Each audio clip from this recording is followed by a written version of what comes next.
sa amin ang aming kahinaan,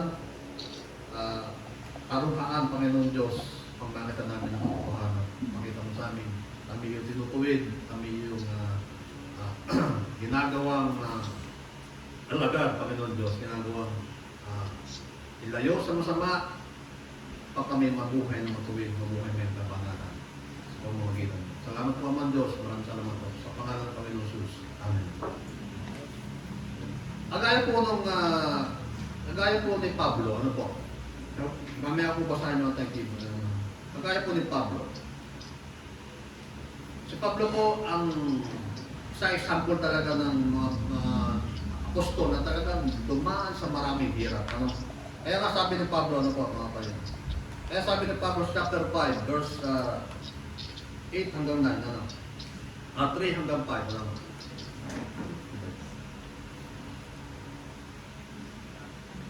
Sa 2 Corinthians chapter 4, verse 8 and 10, ano po?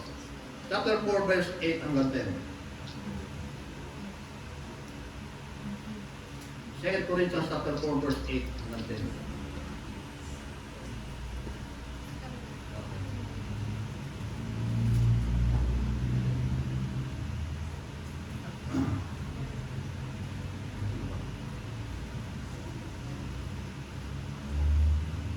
Verse 8 hanggang 10. Kabila-bilaan ang paghihirap sa amin, ano? Ito po sabi ng Pablo, ano? Sila yung mga inuusig talaga, ano? Kabila-bilaan ang paghihirap sa amin. Ngunit hindi kami nalulupig. Kuminsan kami nababagabag. Ngunit hindi kami nawawala ng pag-asa. Inuusig kami, ngunit hindi pinababayaan. Napapatumba kami, ngunit hindi lubusan na ilulugmok.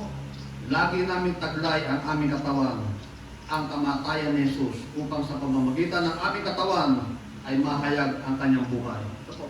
Ito po yung mga pag-uusig talaga. Ano? Dumarating sa Kristiyano mga pag-uusig, mga panlulumo, mga... Ano po sabi dito? Kabi-kabilaan. Ganon din po tayo. Kabi-kabilaan yan. Paghihirap na yan. Hindi po sa atin, hindi tayo exempted sa mga paghihirap. Ano? Pero mga paghihirap na yan, meron pong katapusan. At meron pinangako ang Panginoon Diyos na mangyayari sa buhay natin. Meron pinangako ang Diyos ng gantimpala sa kabila ng malampasan natin ang mga pagsubok, mga paghihirap na yan. Ano po? Amen po ba tayo mga kapatid? Ito po yung katotohanan. Ano po? Ang katotohanan po ay, di ba, sinasabi po natin ang Diyos ay pag-ibig at ang Diyos ay mabuti. Ang Diyos, God is good. Naniniwala po ba tayo doon na God is good? Ano? Mabuti ang Diyos, pero yan ba opinion lang ng tao? Hindi po opinion yan. Pag sinabi natin God is good, mabuti ang Diyos, yan po katotohanan. Na bagamat ang Diyos ay nagpaparusa para din para din tayo may tuwid ng Diyos, para tayo may tama ang buhay natin. Kaya Diyos ay mabuti. Hindi po tayo pinaparusahan para tayo ay makasama. Ano? Binibigay ng Diyos ang parusa, sabi nga kanina. Pero hindi nawawala yung kanyang pag-ibig na kaya po Diyos. Amin po ba tayo mga kapatid? Binibigay ng kanyang parusa sa atin, pero hindi nawawala yung pag-ibig. Andun pa rin para sa ating kabubuti. Sabi nga sa Romans chapter 8, verse 28, ang lahat ng bagay nagkakalakip-lakip para sa kabubuti natin. Amin po ba mga kapatid? Kaya kung makikita po natin, ang pag-ibig ng Diyos, lagi nasa atin lagi binibigay ng Panginoon. Bagamat tayo nakakaranas ng mga kapighatian, ng mga paghihirap, kagaya ng naranasan ng mga apostol, na Pablo. Sinasabi nilang, kabi-kabilaan sila. Kabi-kabilang paghihirap sa amin, ngunit hindi kami nalulupin. Hindi sila kayang pabagsakin, Inuubusin kami, nawawalan ng pag-asa. Ha? Ngunit hindi pinababayaan ng Diyos. Amin po ba mga kapatid? Tayo po ganoon din. Tayo po bilang Kristiyano, hindi po tayo pababayaan ng Panginoon. Lahat ng bagay, sabi sa Biblia, masama mo na mabuti para sa kabubuti natin. Amin po mga kapatid. Maraming salamat kaya pagbuot ko lang sa umaga, nagpapasalamat ako sa Panginoon. Maraming salamat po. Sabi ko, ako pag-isasalita, bago talaga napakaraming panalangin. sa amin, uupo ako dyan, mag-iikot-ikot, manalangin. Panginoon, gabay, wala talaga akong karunungan. Wala akong nagmamalaki, pagpapahayag na siya tanan Diyos, pero yung takalimutan ko. Pero kung gagamitin ako ng Panginoon, pagpapahayag na siya tanan Diyos, Panginoon, ano kung kalooban mo, kung bakit pinaparanas mo ko ng ganitong mga, hindi naman sasabing parusa ka. Yung parusa, pero bagamat parusa, sabi ng Biblia, yung pag-ibig ng Diyos na doon, hindi kinakalimutan yung pag-ibig sa atin. Bagamat tayo pinaparusahan. Kaya sabi sa panahon. Kaya maraming salamat sa Panginoon. At tayo, ganun din, naging pagpapala tayo. Maraming tao, sinasabi may kasaganahan, may kaligayahan, may yaman. Pero, anong gusto natin? Yung may kayamanan, sabi nga ng kayamanan ay mapasayuman ang lahat ng daigdig na ito, pero ang iyong namang kaluluwa ay mapahamak. Mapasayuman ang kaharian ng mundong ito, ang mga lahat ng bagay ng karamihan, pero ang kaluluwa mo man ay mapahamak. Walang halagang buhay. Pero tayo man, mga kapatid, mga palataya, hindi tayo mayaman. Hindi naman tayo salak sa hirap. Di ba? Sino pa dito ang gumagapang at namamalimos dyan? Wala naman siguro. Ano? Meron pa tayo kapatira dito na gumagapang na dyan at namamalimos? Wala naman siguro. Ano? Kaya, tayo naman, hindi naman tayo pinaghihirap ng Panginoon. Ano? Kaya sabi sa Biblia, mapalad ang kumikilala sa Panginoon. Ano? Grabe ano. Tayo, may sasakyan tayo, may bahay tayo tinutuluyan, meron tayong tunay na relasyon sa Panginoon, bagamat dumadaan sa pag-uusig, sa mga paghihirap, sa mga problema, at yun naman ay normal dahil bakit? Dahil tayo ay tinutuwid ng Panginoon, tayo ay binibigyan niya ng kaisipan na tama, na dapat pala tayo bilang Kristiyano, ituon natin ang ating isip. Nasabi sa Biblia sa Kolosas, set your mind on things above. Pinapakita ng Panginoon talaga sa akin, nararamdaman ko ano. Marami nang dumadaw sa akin naman. Pero, doon ko nakikita, doon ko nararamdaman. Wala akong wala kasi akong tinatago sa Panginoon. Wala akong itinatapon. Sabi ko, Panginoon, tinatanggap ko. May dumating man sa akin problema, or mabuti, or masama. Sinasabi sa Biblia, para sa nabubuti talaga ng tao. Wala akong kaya ako kahit anong mangyari sa akin, sabi ko, Panginoon, binibigay ko sa'yo. Ang Kristiyanismo po kasi, pinapakita lamang na ang pananampalataya, ang tunay na nakakilala sa ating Panginoon ay magbigay tayo, ibigay natin yung ating buhay, yung totally surrender. Maari, siguro sabi ko, Panginoon, kulang pa ba yung aking pagsuko? Kulang pa ba yung totally surrender na sinasabi mo? Maaaring kulang. Kasi lahat tayo may kakulangan. Kaya hanggat hindi yung natin nagagawa, hindi natin yun napatutunayan sa ating Panginoon, maaaring may ginagawa ang Panginoon. Binibigyan tayo ng suliranin, ng parusa, ng mga problema, para lalo natin siyang makita. Makita natin yung kabutihan ng ating Panginoon. Makita natin yung liwanag na sinasabi niya. Sabi ng Panginoon, ang lumalakit sa akin ay hindi na lalakad sa kadiliman. Hindi na lalakad sa kadiliman, hindi lang yung kadiliman problema, pero kasama doon yung kadiliman na yung nakikisalamuha sa mga, yung nakikibagay pa tayo sa mga kasamaan ng mundo ito. Yun ang ibig sabihin na po. Yung nakikipag-compromise pa tayo sa mundong ito, kasama yung sa kadiliman at saka sa mga paghihirap natin. Kaya, minsan, nagtatanong ako, at maaari din natin tanongin sa buhay natin, mga kailangan. Kulang pa ba ang aking pagsuko sa Panginoon? Kulang pa ba? Dumarating naman. Sino sa atin dito walang problema? Nasa naman. Sino sa atin dito ang talagang puspos ng kagalakat? Wala ka itong problema. Wala. At tayo tayo magpasalamat sa Panginoon. Dahil ang sabi naman ng Panginoon sa atin ay walang problema, walang suliranin na ibibigay sa atin na hindi natin kakayanin. Ano? Amen po ba tayo mga Panginoon? At tayo ay talagang sinusubok lang. Mamaya makita po natin ito. Basahin na po natin yung ating Santiago na po. Basahin natin Santiago. Mga kapatid, Santiago chapter 2, chapter 1, verse 2 and 4. Ano? Mag-alala kayo kapag kayo dumaranas ng iba't ibang uri ng pagsubok.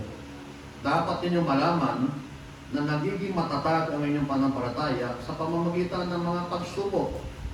At dapat kayong magpakatatag. Walang hanggang wakas upang kayo maging ganap. At walang pagkukulang. Ano daw po siya sabi? Dapat, kung di dapat, ano? Dapat ninyong malaman na nagiging matatag ang inyong pananampalataya sa pamamagitan ng mga pagsubok. Iyan po, pagsubok ha. At dapat kayo magpakatatag hanggang wakas upang kayo maging ganap at walang pagkukulang. Grabe, ano? Ito pong mga paalala ng Panginoon. Sa mga paalalang ito, mga kapatid, ano? Dapat kayo magpakatatag. Ano? Dapat ninyong malaman, ha?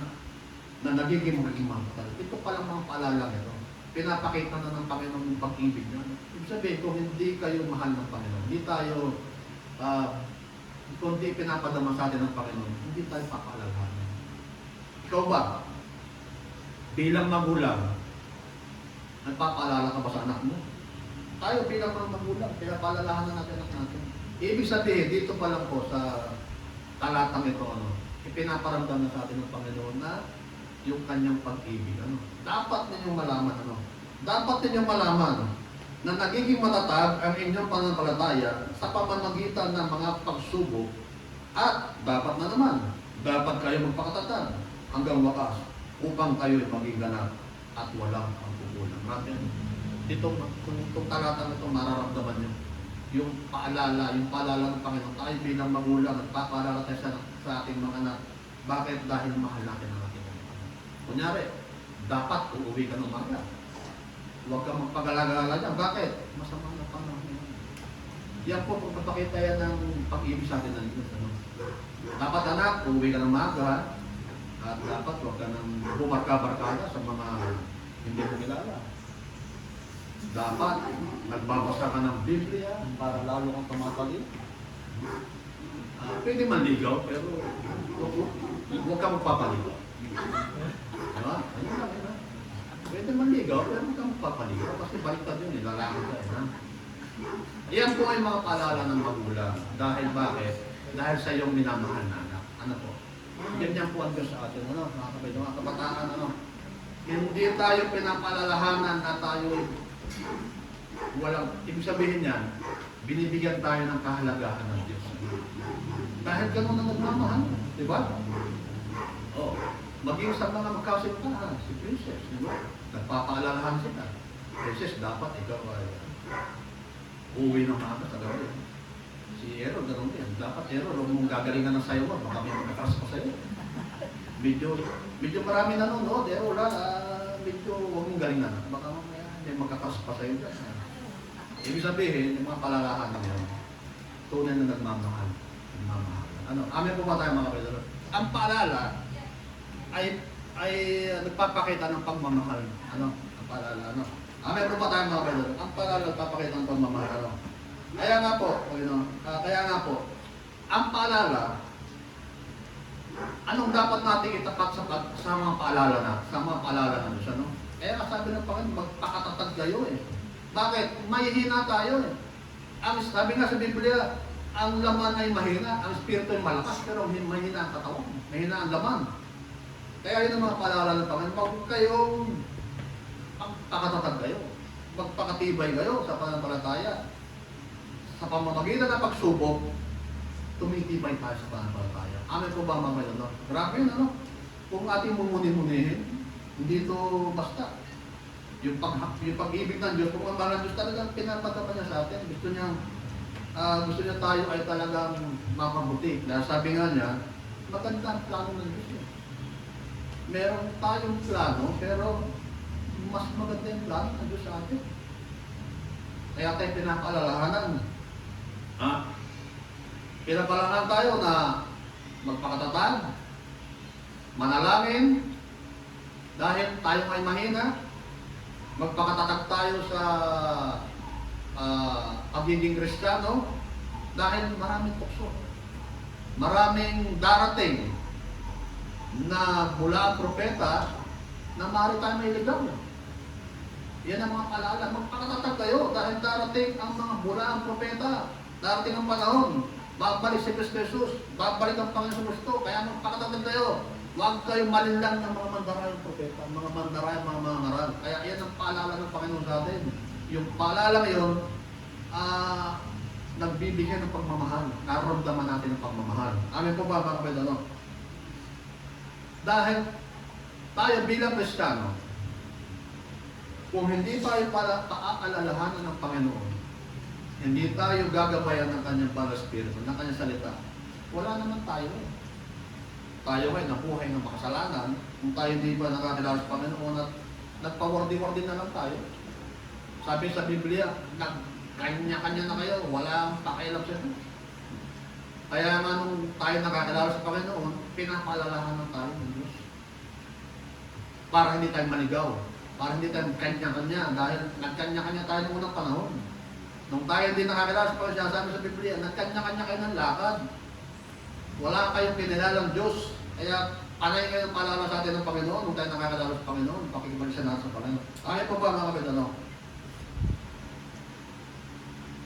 sa buhay natin bilang Kristiyano, marami kasing kalaban. Once na tayo po ay sinabi natin nakakilala sa Panginoon, once na sinabi natin tayo ay tunay na kumilala at tumanggap sa Panginoon, asahan nyo, maraming atake sa Satanas. Intentionally, atake yan. Maraming i-discourage sa iyong buwan. Maraming ititira sa iyong away. Sabi nga sa Biblia, inuusig sila. Maraming dumarating na tukso, Satanas, huwag ka na tumayo dyan yun. Huwag ka na dyan. Huwag ka na mag-aral ng salita ng Diyos, huwag na. Hayaan mo na, mabuwag yung, wala natin, bubuwagin ko yung iglesia na yan, nawala na ang pinuno dyan. Pero sabi nga, magpakatatag tayo. Patuloy tayo magpakatatagan ng mag-aral tayo sa salita ng Diyos. Ako hindi pastor, sabi ko, pero ang mag-aaral talaga ako. Para meron bala akong may pahayag sa mga tao. Ganyan po ang, kaya tayo pinatatatag ng Panginoon. Dahil sa pagsubok, dahil marami talang away. Ang sabi sa Biblia, si Satanas ay laging umaali-aligid sa atin at umuugol sa ating likuran para lang tayo dayain, i-discourage, patumbahin, at yung tayo hindi na makagula pa, yung tayo, kumbaga, gusto ni Satanas, tayo talaga ilayo ang pakikipag-isa natin sa ating Panginoon. Kalaban yan. Gawa ng Satanas yan. Pagsubok natin yun na kinakailangan malampasan natin. Kasi nadyan yan eh. Nadyan na yan, mga pagsubok na yan. Ang mga pag-uusig, nadyan na yan. Hindi natin kaya iwasan yan. Yung mga gawa ng kaaway, nadyan na yan. Kaya tayo pinatatatag ng Panginoon dahil ang kaaway natin, mas matalino sa atin yan. Naniniwala ba kayo si Satanas alam ang Biblia? At si Satanas mismo ay sumasamba sa Diyos, pero ang ginawa niya ay kumalaban siya sa Panginoon. Kung ngayong panahon na ito, ngayon na tayo nasa sanlibutan na ito, si Satanas ay aktibong umaatake sa atin. Satanas, hanggat maaari, kukunin ka niyan. Aktibong gumagalaw sa buhay ng tao yan. Para tayo matumba at hindi natin makita ang Panginoon. Tutumbahin tayo na. Kaya sabi ng Panginoon, mahigpit na pinapaalala ng Panginoon, magpakatatag kayo. Magpakatatag kayo. At huwag kayong malinlang. Sabi, yung mga pagsubok na yun. Marami pong gawain ng kaaway natin. Hindi natin alam. Basahin mo natin sa Santiago, chapter 1, verse 3. Atin ulit basahin sa Santiago. Santiago, chapter 1, verse 3. Basahin ulit natin.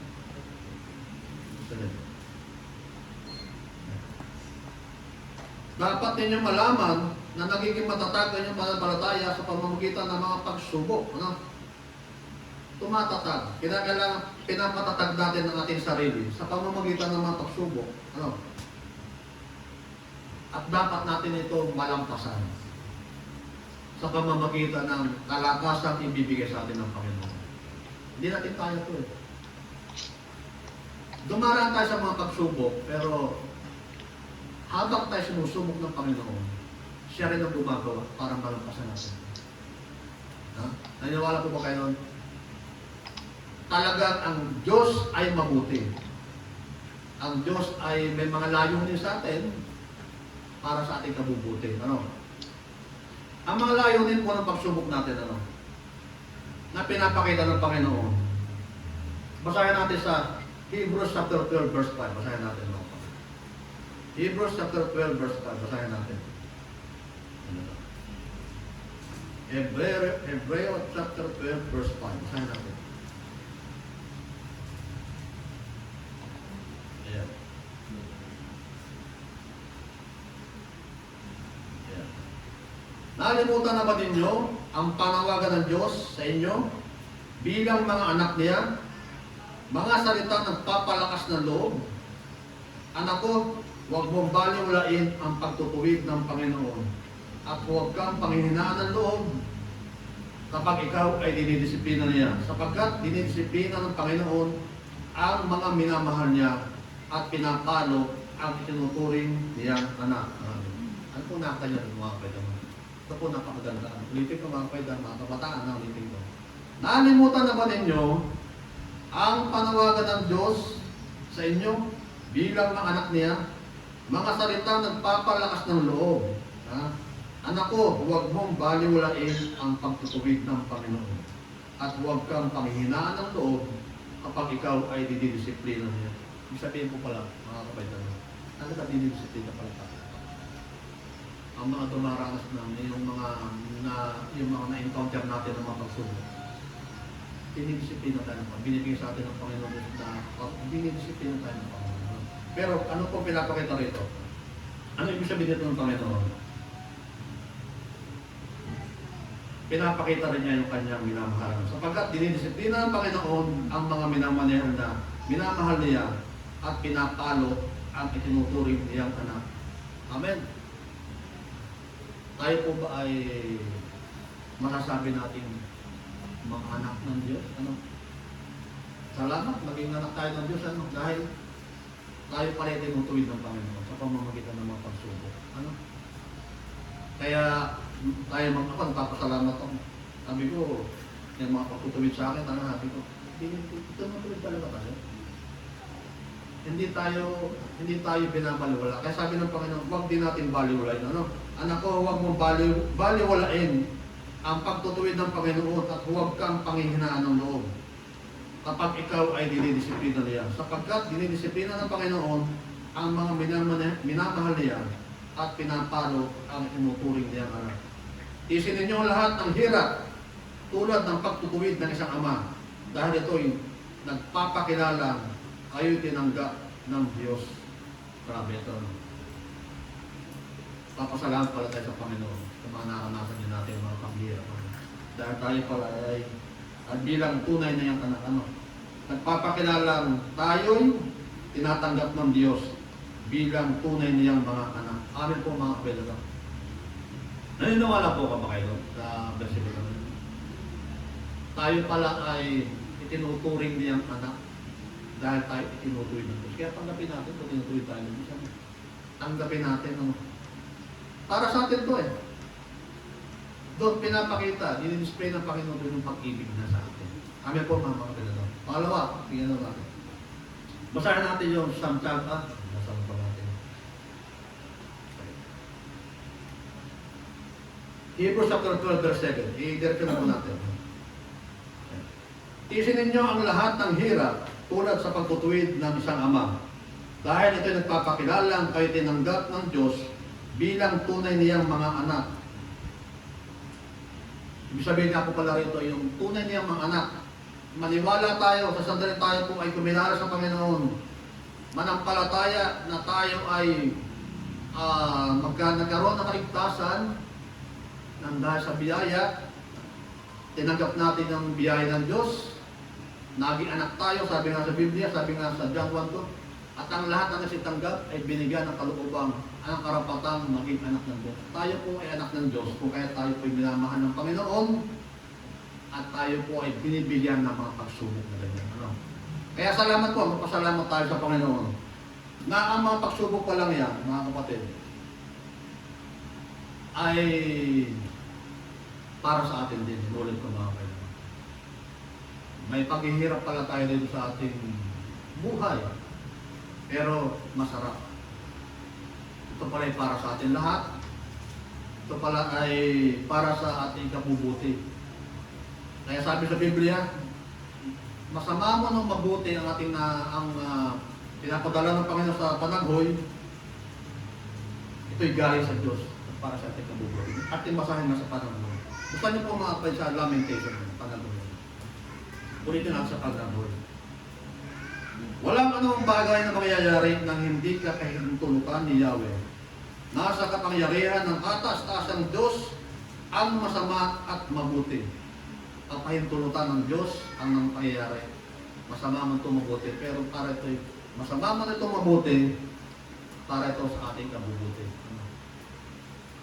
Dahil doon sa masamang nangyayari sa ating buhay, pinapakita nga ng Panginoon Diyos doon ang ating na siya ang dakila. Pinapakita yung masamang mabuti, yung masamang nangyayari sa ating buhay.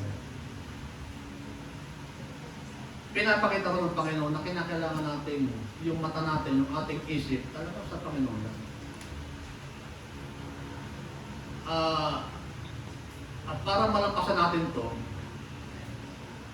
yung mga masamang, para malampasan natin to, kinakailangan natin magpakatatag sa ating pananampalataya. Yung paalala ng Panginoon. Mahirap din minsan unawain na, minsan parang nasabi natin, parang unfair. Parang hindi natin, Dog, ako ba naman bakit ako ganito ang buhay ko? Bakit ako hindi naman ako nagpapakasama sa buhay ko? Bakit naranasin ko to? Pero, ang lahat ng bagay, ulitin ko po, masama mo ng mabuti, yan po ay para sa ating kabubuti. Amen po ba tayo mga kailangan? Basahin natin itong sa Romans chapter 5 verse 3 hanggang 5. Basahin ito po napakagandaan. Romans chapter 5 verse 3 hanggang 5. Basahin natin. Romans chapter 5 verse 3 hanggang 5. Hindi lamang yan, ikinagagalak din natin ang mga kahirapan ating tinitiis. Dahil alam natin ito'y nagbubunga ng pagtitiyaga. At ang pagtitiyaga ay nagbubunga ng mabuting pagkatao. Ganun ito, no? At ang mabuting pagkatao ay nagbubunga ng pag-asa. At hindi tayo binibigo ng pag-asang ito, sapagkat ang pag-ibig ng Diyos ay binubuho sa ating mga puso sa pamamagitan ng Espiritu Santo na ipinagkaloob sa atin. Ganda nito, ano? Ano ito kay Pablo nito, ano? Ganda ito. Ulitin ko mga kapatid, ito pala ay napaganda talaga nito, ano? Romans chapter 5 verse 3 hanggang 5, ano? Tayo.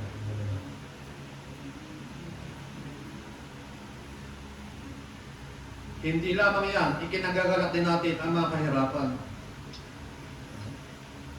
Sina Pablo pala, yung mga apostol, yung mga kahirapan nila naranasan, kaya ito po sinasabi sa Biblia.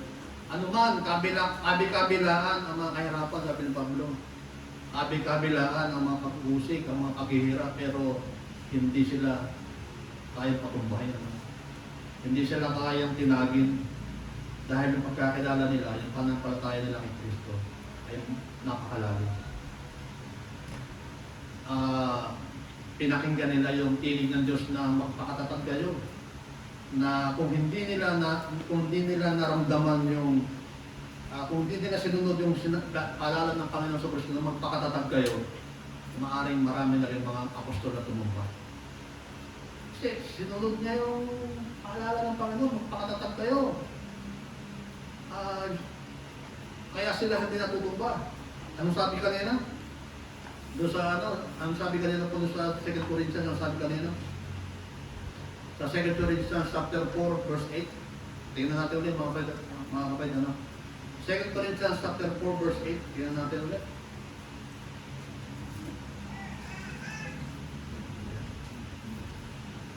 Ayan. 2 Corinthians chapter 4, verse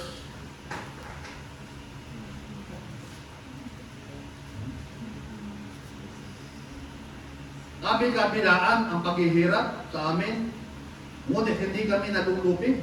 Ha? Kung minsan nababagabag, ngunit hindi kami nawawala ng pag-asa. Ganun tayo, ano? Naranasan natin, ano? Inuusig kami, ngunit hindi pinababayaan. Napapatumba kami, ngunit hindi lubusan na ilulugmo. Lagi namin taglay sa aming katawan ang kamatayan ni Jesus upang sa pamamagitan ng aming katawan ay mahayag ang kanyang buhay. Lagi namin taglay ang aming katawan, sa aming katawan ang kamatayan ni Jesus. Lagi nilang iniisip pa rin nilalagay yung kamatayan ni Jesus. Yung ginawa ng Panginoon sa Kristo na yung finished work of Christ na ginawa niya doon sa krus ng Kalbaryo. Kasi yun ang paghihirap na ginawa ng Panginoon para lamang tayo matubos sa ating mga kasalanan. Nang dahil doon, nagkaroon tayo ng kaligtasan. Ano, mga kapatid? Kaya, anuman, kabi-kabila ang kanilang nararanasan mga kahirapan. Dahil wala sa kanila yun. Hindi nila pinapasin yun dahil sinunod nila yung sinabi ng Panginoon na maging matatag kayo sa lahat ng pagkakataon. Kaya paalala ng Panginoon sa atin yan. Maging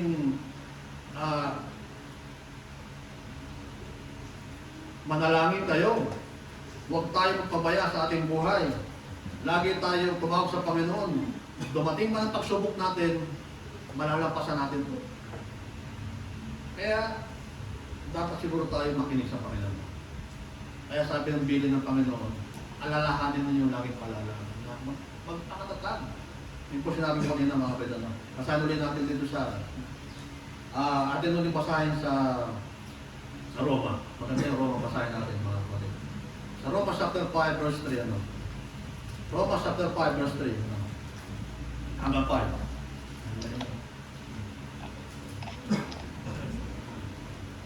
Okay. Pagbasa mo na, Toya. Pagbasa mo na. Roma chapter 5 verse 3 hanggang 5. Pagbasa mo na. Hindi lamang iyan, kinagagalak din natin ang mga kahirapang ating tinitiis. Dahil alam natin ito ay nagbubunga ng pagtutsaga. At ang pagtutsaga ay nagbubunga ng katatagan. At ang katatagan naman ay nagbubunga ng pag-asa. At hindi tayo binibigon ng pag-asa ito, sapagkat ang pag-ibig ng Diyos ay inubuhos sa ating mga puso sa pamamagitan ng Espiritu Santo ay pinagkaloob sa atin. Amen. Amen. Ang galing basahin ito. Ulitin ko po ng malakasan. Hindi lamang yan, kinakagalak din natin ang kahirapan. Kinakagalak natin ang kahirapan. Ating tinitiis, ano? Ha? Dahil alam natin ito ay nagbubunga ng pagtsatsaga. Ano? At ang pagtsatsaga ay nagbubunga ng mabuting pagkatao. Pagpala tayo ng titiis at nagbubunga pala ito ng mabuting pagkatao. At ang mabuting pagkatao ay nagbubunga ng pag-asa. Nung po tayo ay nakakilala sa Panginoon, tayo ay nasa kadiliman. Ibig sabihin dito. Pero nung po tayo hindi pa nakakilala sa Panginoon, tayo nasa kadiliman. Pero nung tayo nakakilala sa Panginoon,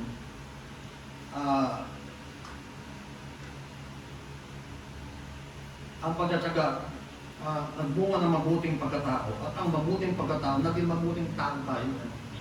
Nung nakakilala tayo sa Panginoon, binago tayo ng Diyos. Ang ating pagkatao ay naging mabuti. Ano? Ating pagkatao ay naging mabuti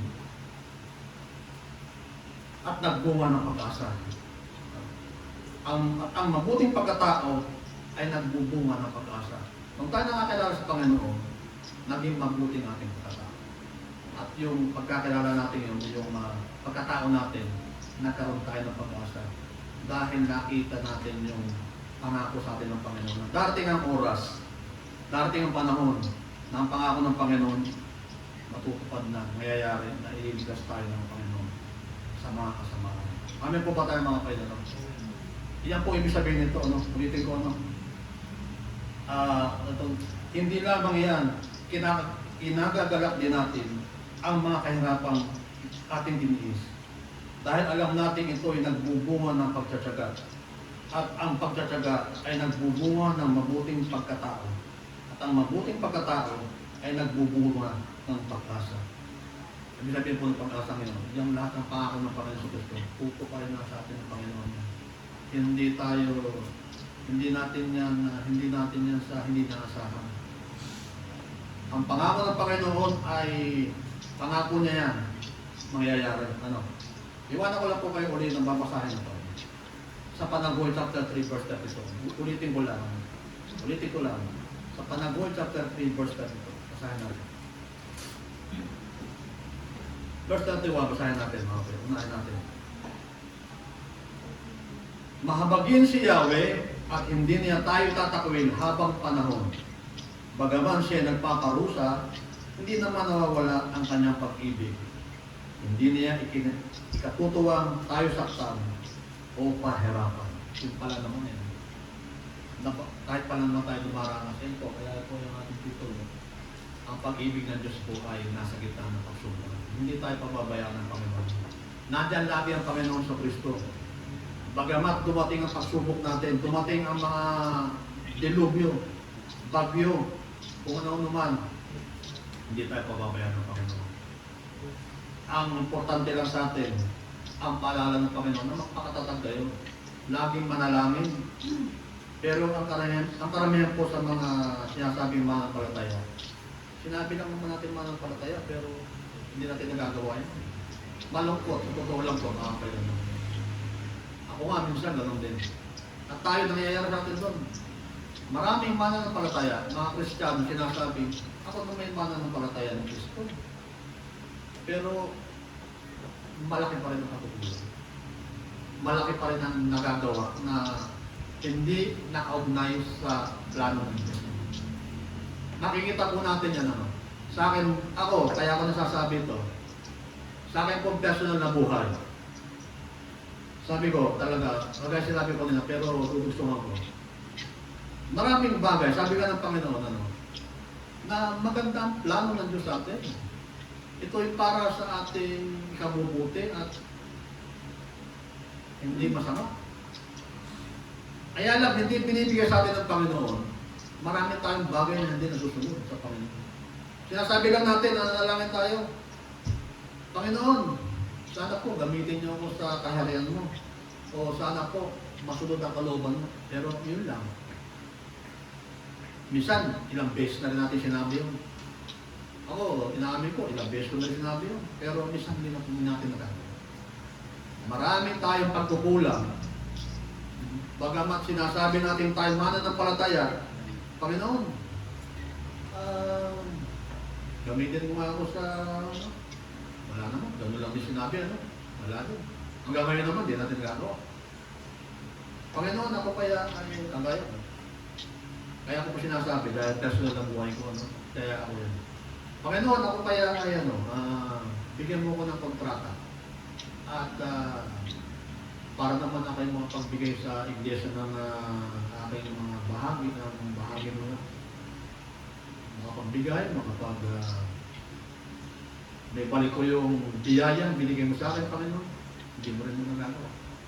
Inaamin ko po yan. Inaamin ko, marami akong pangkukulang.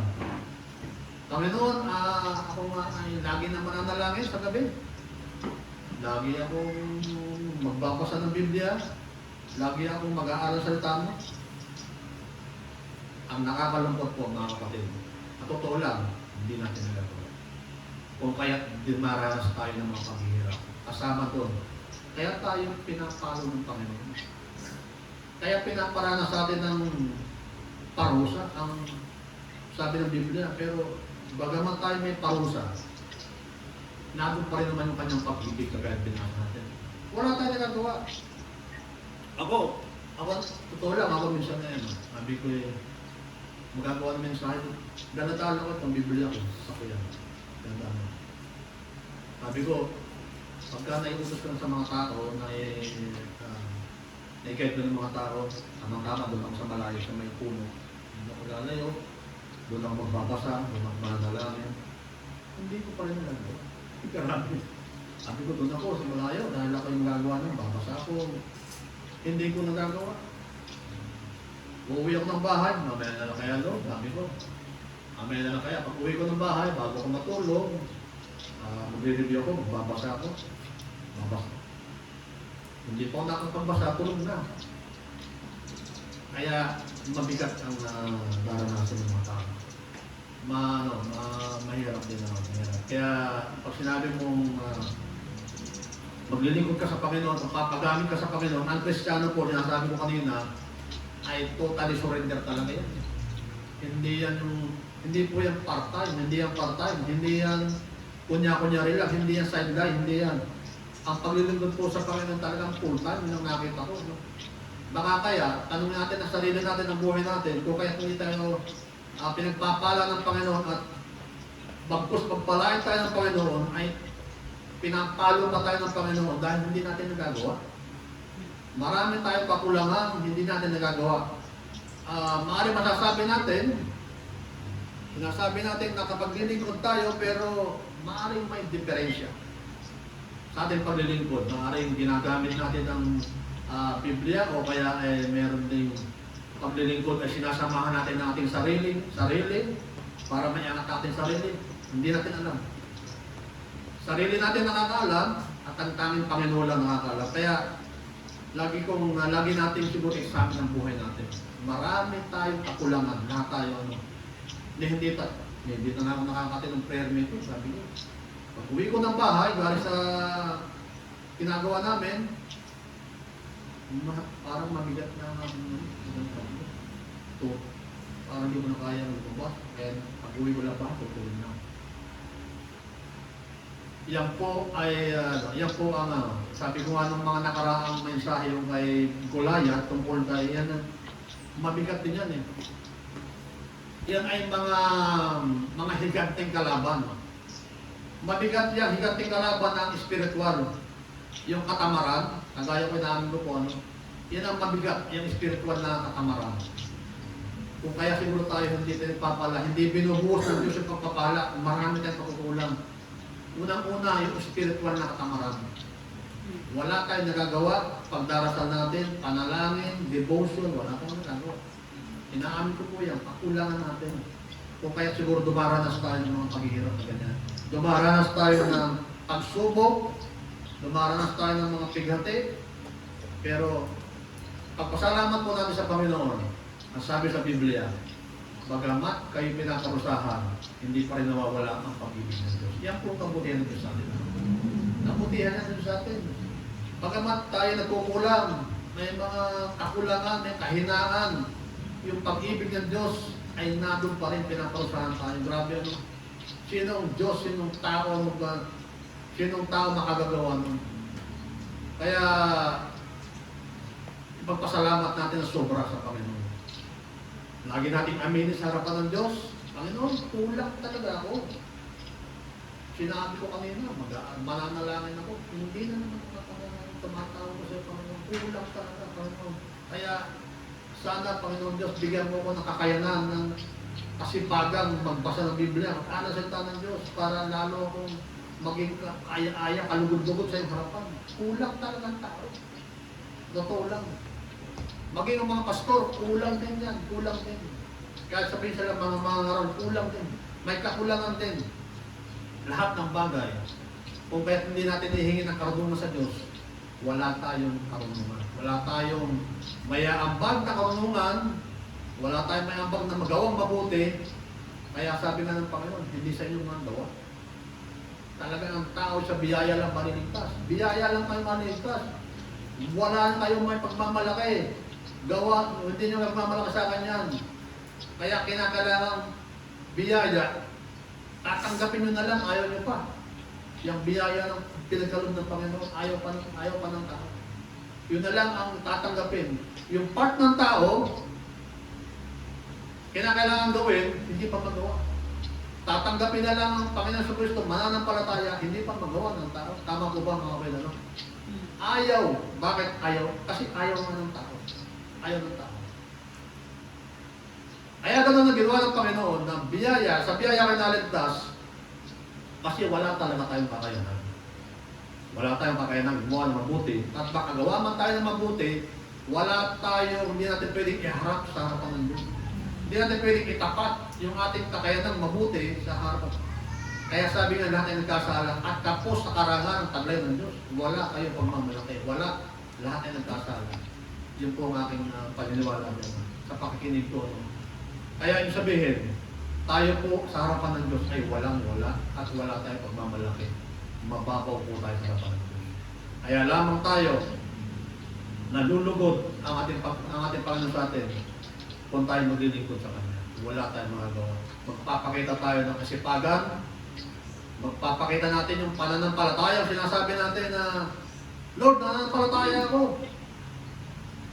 Yung pananampalataya na talagang hindi ka titingin ko saan. Sabi sa Biblia, huwag kang titingin sa kaliwa, huwag kang titingin sa kanan. Yung pananampalataya na sinasabi ni David na binigyan siya ng iniligtas ako ng Diyos sa mga leon. Dito pa sa isang kalabang ko si Goliath, iniligtas din ako ng Panginoon dito. Yung pananampalataya ko yun ang hinahanap ng Panginoon natin. Iniligtas ako ng Panginoon sa mga leon, kinakatay yung mga leon, yung pananampalataya talaga. Yun ang kinakailangan hinahanap sa atin ng Panginoon. Dahil sabi sa Biblia, ang sinasabi ng Biblia maliwanag, hindi mo mapiplis ang Diyos nang wala kang pananampalataya. Hindi mo, ano tawag sa Tagalog? Hindi mo mapiplis. Hindi mo siya, hindi mo siya mapiplis. Kung wala kang pananampalataya. Kaya importante po mga kapatid, kinakailangan pananampalataya natin. Ipakita natin yung pananampalataya natin sa Panginoon na yung katatagan. Yung katatagan ng pananampalataya, yung lalim ng pananampalataya natin, dahil tayo talaga kulang. Minsan nagmamalaki pa nga tayo, siguro, ay, maraming ganun o siya. Ay, ako'y mas sumisimba dyan, ay, ako'y mas, ano dyan, mas malaking naabuli ko sa mga yan. Ako'y, ganun ang tao. Imbis na magpasalamat sa Panginoon, wala. Kaya lahat po tayo may kakulangan. Na tayo ay kinakailangan magbigay ng totally surrender sa Panginoon. Yan ang Christianism. Hindi yung half-half. Ang total na paglilingkod sa Panginoon talaga, ang totally surrender talaga. Hindi yung half-half lang sa hati-hati. At doon natin makikita, malulugod sa atin ng Panginoon. Amen po ba tayo mga Panginoon? Nawa po ang mensahe ito ngayong umaga ay nakapagbigay sa atin ng pagpapala. Na bagaman tayo po ay dumaraan sa paghihirap, sa mga testing or pagsubok, ang pag-ibig ng Diyos ay naroon. Kagaya binasa natin mga kapatid. Ang pag-ibig ng Diyos ay naroon. Bagaman tayo dumaraan sa mga pagdurusa, hindi nawawala ang pag-ibig ng Diyos. Pabasahin ko po ulit mga kapatid. Mahabagin si Yahweh at hindi niya tayo tatakwil habang panahon. Bagaman siya nagpaparusa, hindi naman nawawala ang kanyang pag-ibig. Hindi niya ikatutuwang tayo'y saktan o pahirapan. Grabe ano. Yan po ang pag-ibig ng Diyos na pagpasalamat natin. Sa kabila ng ating pagkukulang, nandiyan pa rin ang pag-ibig ng Diyos. Amen po mga kapatid. Hindi lang po ang aking mensahe may mga nawa, kakilang Diyos, ayaw nakapurihan na tayo po yung mukha manalangin. Kakilang Diyos, sa mga ito, nakilang naman. Kami po ay papasalamat po ng Diyos. Tabal na Espiritu na pagpahayag ng umaga, Panginoon. Nawa, Panginoon, nasampakan namin sa Espiritu at katuranan. Kakilang Diyos, kami patuloy na lumalapit sa iyo. At inaamin ang aming kahinaan. Ang aming kakulangan, Panginoon Diyos. Ang aming kakulangan, Panginoon Diyos, ay napakalaki. Sapagkat ikaw ay Diyos na mahabagin, Diyos na natakila, hindi namin pwede tapat, Panginoon Diyos, namin mamuti ba. Tangin lamang namin willing pantakot sa iyo ang aming pagsamba, ang aming paglilingkod sa iyo. Bigyan po kami ng kalakasan, ng kasiglahang pag-aaral ng iyong salita, Panginoon Diyos, ang mensahe mo, Panginoon, ikaw ang patuloy na manguna sa bawat isa amin. Bigyan mo po kami ng malalim na pagkakilala sa iyo. Patuloy namin hinihingi ang kalaliman, Panginoon Diyos, na pagkakilala sa iyo. Kami dumadalangin sa iyo, Panginoon. Kami nais mong patuwid, Panginoon Diyos, kung kami may inyong pinaparusahan. Subalit, maraming salamat, Panginoon. Alam namin na bagamat kami inyong pinarurusahan, Panginoon Diyos, o tinutuwid, ang pag-ibig mo dakilan, Diyos, ay nariyan. Panginoon. Salamat po sa salita mo, Panginoon. Sa pangalan ng Panginoon Jesus. Amen. Are we blessed? Amen. So, sakto lang ko kasi sumasakto yung personal devotion to as well yung mga devotional yun. Before mag-Sunday, laging connected yung mga topics na pag-aaralan namin. Lalo ko lang yung po yung recent devotion na nabasa. Yun sa devotion. Ang title po for that day is The Big Picture. Na sabi nun is, kung makikita mo nga naman talaga yung what lies ahead after nitong mga, after the present, in the future, kung anong plano ng Panginoon para sa atin, kung bakit pinapataan tayo sa mga ganitong mga bagay. Is hindi rin magmamatter itong mga bagay na ito. Kasi doon na tayo nakafocus. Kaya kung may mga pagsubok man tayo pinagdadaanan ngayon, kagagalak talaga natin. Kasi kung makikita natin yung nandun sa harap, nag-aabang sa atin, after that, yung plano ng Panginoon para sa atin, talagang magagalak tayo. Pero syempre, hindi ngayon pinapakita sa atin ng Panginoon. Dahil ang sinasabi lang is magalak tayo sa Panginoon through our faith sa Panginoon. Knowing that we have a good and faithful God. Doon magagaling yung joy and yung peace natin. Ayan. So, naalala ko lang din sabi rin sa devotion namin kahapon is, mas matakot ka nga kung wala kang pinagdadaan ng pagsubok. Kasi baka ibig sabihin nun, wala nang pakialam sa iyong Panginoon. Diba? Pero, nandun din siyempre yung discernment na dapat hinihingi natin sa Panginoon. Kasi hindi natin alam kung yan pa ipagsubok o yan ay pagpapalo ng Panginoon sa atin. Either way, sabi nga ni Brother Jude Gutierrez is, nandyan pa rin ang pag-ibig at pagmamahal ng Panginoon. And then, ay ginagawa niya para lang din sa kabubuhan natin. And we have a good God, that we have a sovereign God who is always in control sa lahat ng mga bagay. And wala tayo pang dapat gawin kundi matuloy na manampalataya at nandyan ang mga pangako ng Panginoon sa kanyang salita. Romans 8:28, Jeremiah 29:11, lagi natin nababasa yung mga yan. And yan ay totoo at hindi nagbabago. So, ang Panginoon natin ay mabuti, ang Panginoon natin ay Diyos ng pag-ibig, at ang Diyos natin ay tapat at hindi nagbabago. So yun lamang po, purihin ng Panginoon, maraming salamat sa kanyang banal na Espiritu, at tayo pong lahat ay nag-aawit, sa tayo pong lahat ay sitayo, at purihin ng Panginoon.